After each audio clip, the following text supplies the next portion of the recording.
Welcome to the wondrous world of wishing wellness, and welcome to session 4 of Detox and Cleanse, one of the online courses in my Healthy and Happy in the Prime of Life series.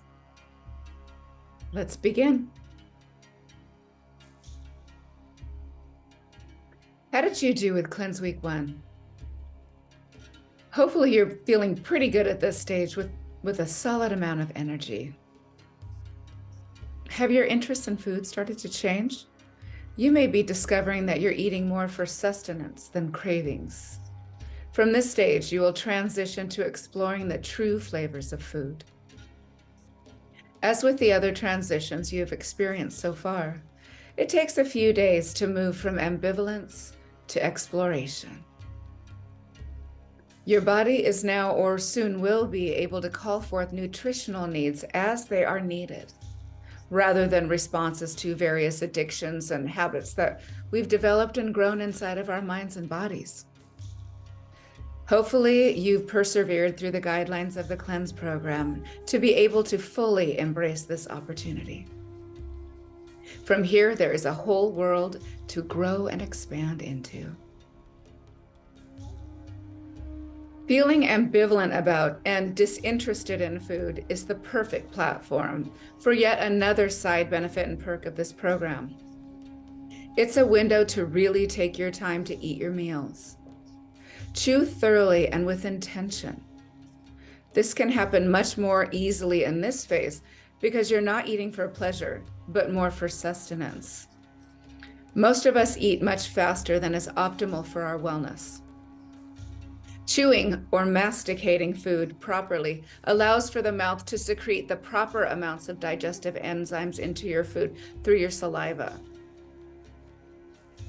This gives your stomach a much easier time to break down the food so that the proper nutritional components can be absorbed in the large intestine.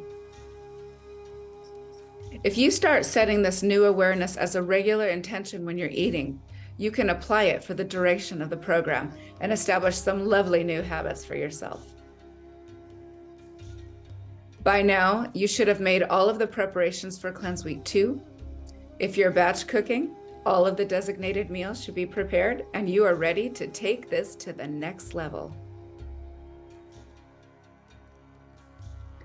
In Cleanse Week 2, we move from the gentle phase, which is 3 meals per day, to the moderate phase. In the moderate phase, we go down to 2 meals per day. Cleanse Week 2 is where the broth and juice consumption begin. You will use broth and juice as your meal replacement. So instead of breakfast, you'll juice and or broth if desired. You can also consume the juice and broth as you need to or want to throughout your day. The psyllium husk powder shakes will become a valuable resource during this week when there is no meal and also at night before bed. Let's segue to our schedules. So here we are in Cleanse Week 2, and you can see that there is no breakfast. So we are on 2 meals a day.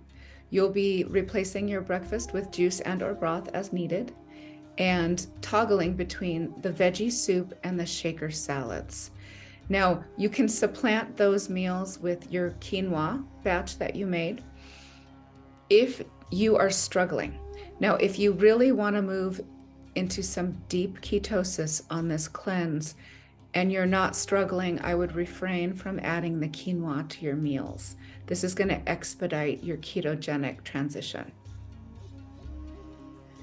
Going to the meal preparation information, you can see here in Cleanse Week 2 that you are consuming 7 shaker salads, vegetable broth as needed, steamed quinoa as needed, 7 vegetable soups, and fresh vegetable juice as needed.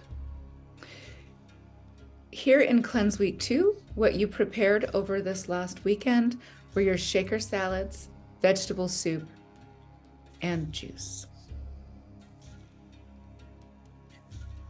You can see here in the Cleanse Week 2 shopping list, it's much smaller than in the Cleanse Week 1 shopping list. It's because the only thing that you're preparing are the shaker salads and the vegetable soup. Unless you're making your own juice, then you're also buying what you need to press your juice here in this grocery shopping list. And if we look at the second page of Cleanse Week 2, which is the same exact information but sorted by meal, you can see that you're buying for the pressed juice meal, the shaker salad meal, and the vegetable soup. Again, if you're not pressing your own juice, you won't have that in your schedules. Let's segue to the recipes of Cleanse Week 2.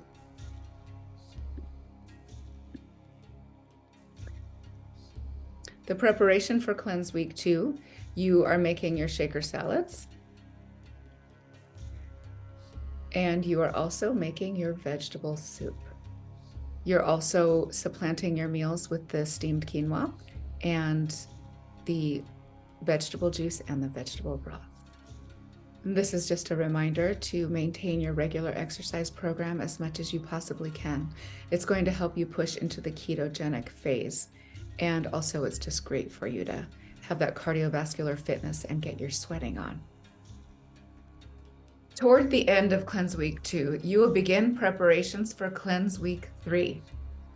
You'll want to make sure you're complete with your preparations and ready by the end of this week. The more prepared you are, the easier the journey will be. In Cleanse Week 3, we'll move from the moderate phase, which is 2 meals per day, to the power phase. In the power phase, we will go down to 1 meal per day. In Cleanse Week 3, you will continue the broth and juice consumption. You will use broth and juice as your meal replacements, just as you did in Cleanse Week 2.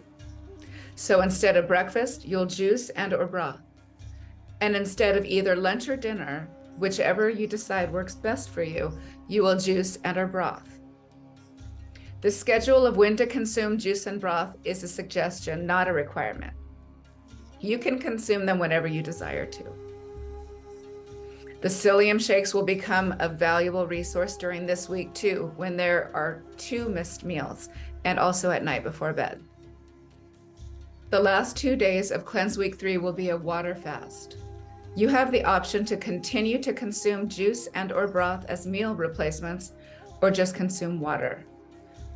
Again, the psyllium shakes will support you here if you're struggling and/or constipated. Let's segue to the meal schedules for Cleanse Week 3. You can see here that there is no breakfast and there's no dinner. You can have your meal at lunchtime or dinner. I've just designated it as such for purposes of the schedule.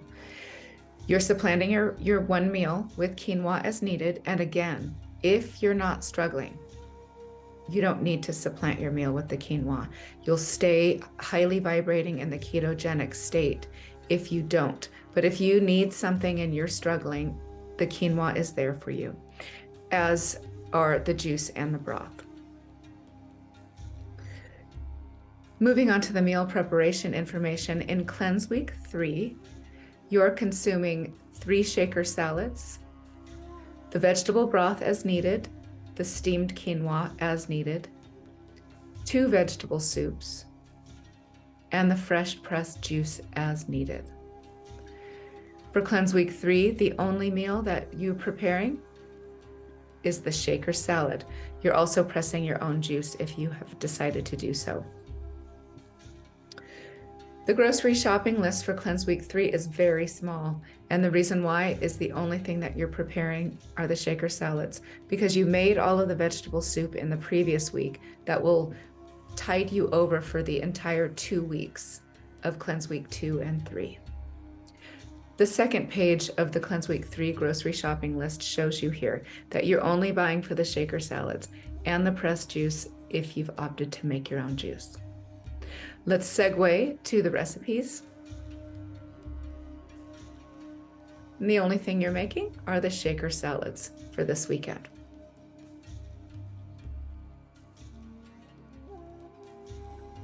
Make sure to keep your regular exercise program going for the first 5 days of Cleanse Week 3, then discontinue exercise during the 2 water fasting days. Be sure to get lots of rest and drink lots of water during this time. take it easy and don't do anything that is really unnecessary during this time. It's important. When you're water fasting, you can be disoriented. You can become dizzy when exerting yourself or standing up quickly.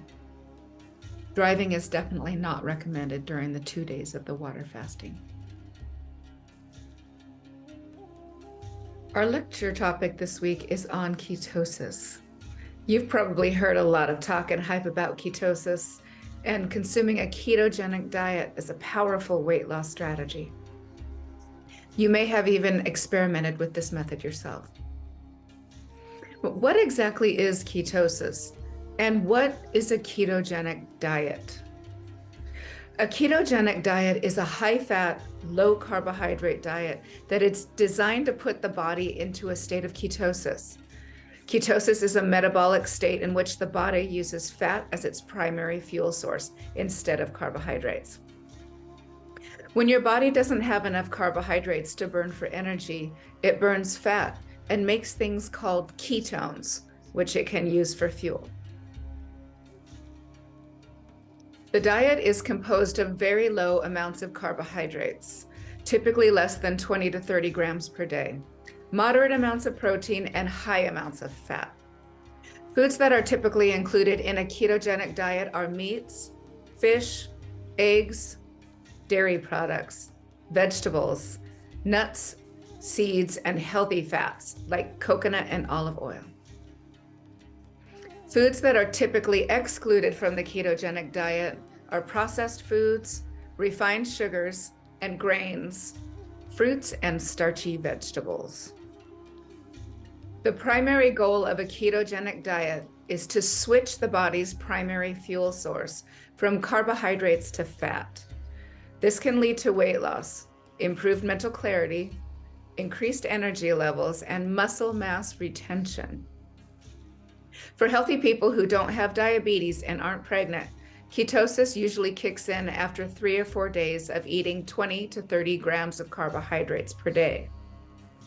You can also start ketosis by fasting. A lot of people have experimented with a ketogenic diet by consuming large amounts of animal fats. This is unhealthy and can be hazardous to your health. You can participate in a healthy ketogenic diet very easily by consuming fats that come from healthy sources, like cold-pressed oils, avocados, coconuts, nuts, and seeds. That is precisely what you'll be doing in this program. There are many benefits to existing in intermittent states of ketosis throughout your life that lie beyond the benefits of weight loss. Some research suggests that ketogenic diets might help lower your risk of heart disease. Other studies show that specific diets very low in carbs help people who have diseases such as metabolic syndrome, insulin resistance, and type 2 diabetes.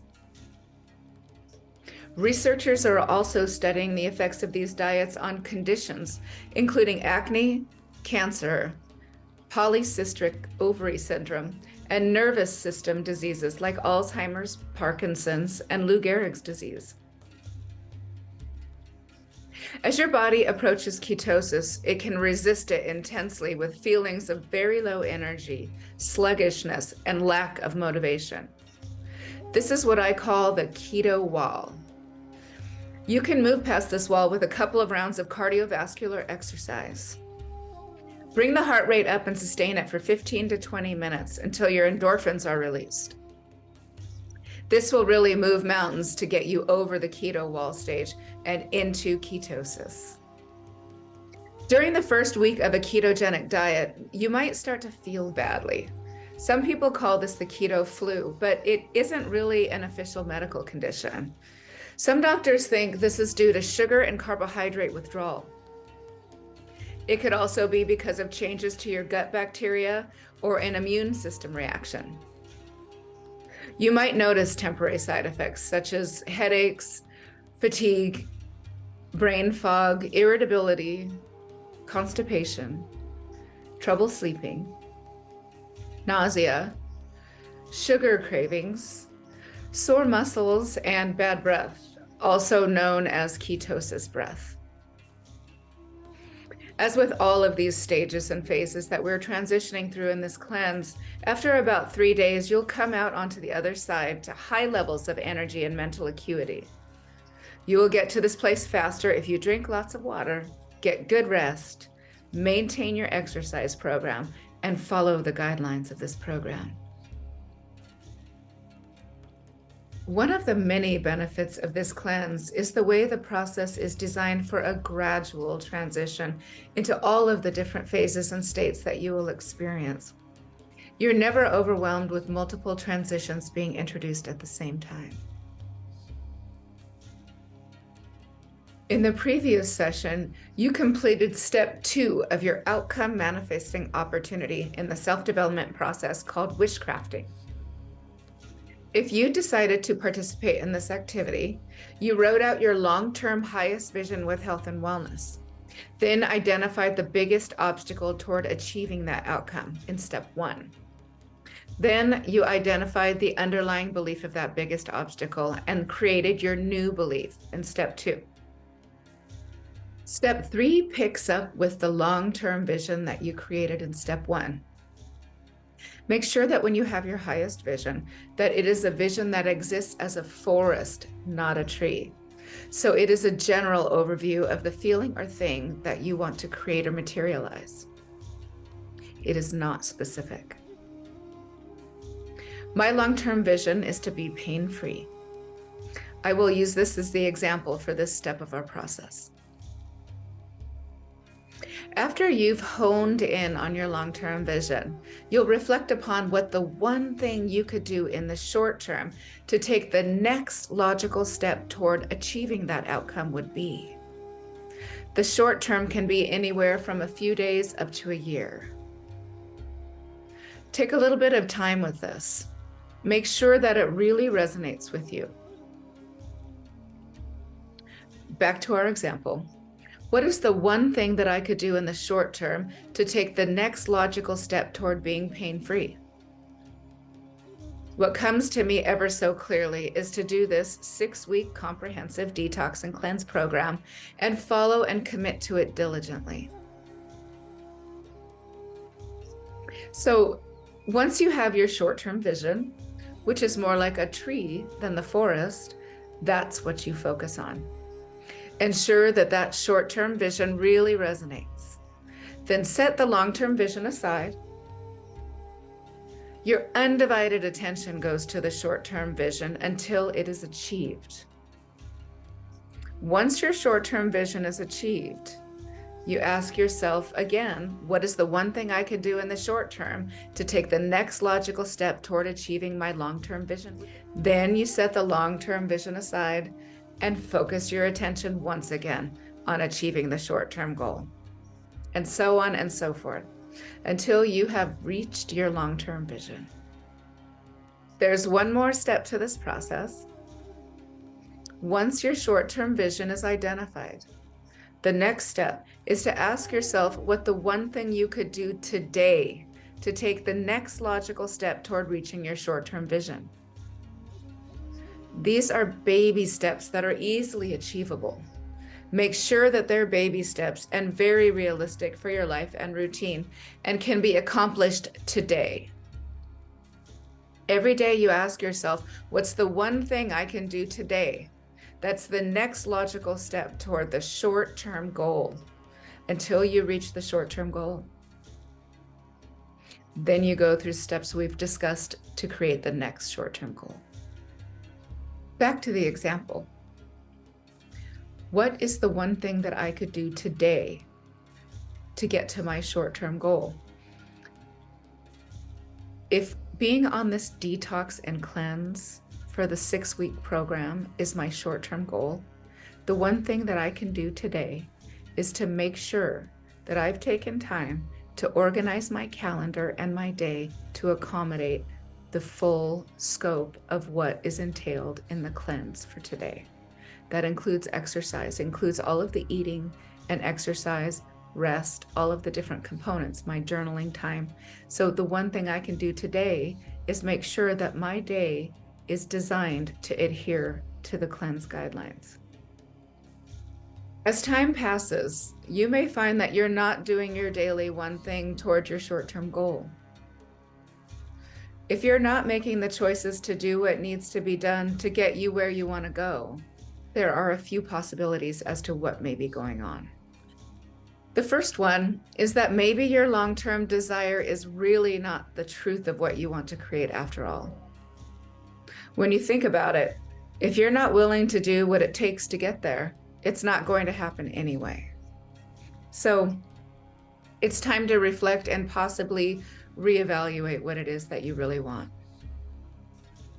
The second possibility is that you may need to acquire the skills to be able to do what needs to be done today. If you really want your long-term vision, do what you can to get where you really want to go. The third possibility is that there may be some deeper underlying emotional reasons that are in the way from you creating the life that you choose.